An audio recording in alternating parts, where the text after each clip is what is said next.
આ તરફ જલારામ બાપા અંગે ટિપ્પણી સામે વાપીમાં પણ વિરોધ જોવા મળી રહ્યો છે। વડતાલના જ્ઞાનપ્રકાશ સ્વામીએ ઇતિહાસથી વેગળી વાત સામે લોકોમાં રોષ જોવા મળી રહ્યો છે અને જ્ઞાનપ્રકાશ સ્વામીએ કરેલા નિવેદન સામે ભક્તોમાં આક્રોશ જોવા મળી રહ્યો છે।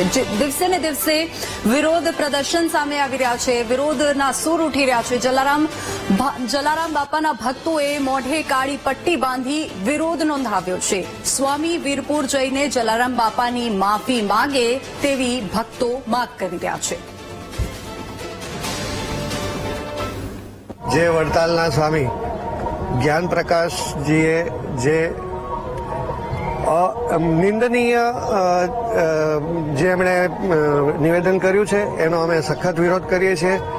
અમે એને જરા પણ સહન કરવા માંગતા નથી।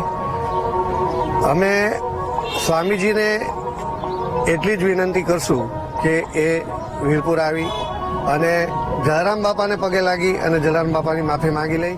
રોષ ઉભો થયો હતો અને એમના દ્વારા જે પણ કંઈ કહેવામાં આવ્યું છે એ એકદમ જ તથ્ય વગરનું છે અને લોહાણા સમાજ અને જલારામ બાપાના ભક્તો જરા પણ એ વસ્તુ સ્વીકારે એવું નથી, જેથી આજે અમે અહીં વાપી જલારામ મંદિર ખાતે ભેગા થયા છે અને સ્વામિનારાયણ ભગવાન સ્વામી જ્ઞાન પ્રકાશજીને સદબુદ્ધિ આપે અને તેઓ વીરપુર આવી ખીચડીનો પ્રસાદ ગ્રહણ કરે અને જલારામ બાપાને પગે પડીને માફી માંગી લે, એટલી જ અમારી માંગણી છે।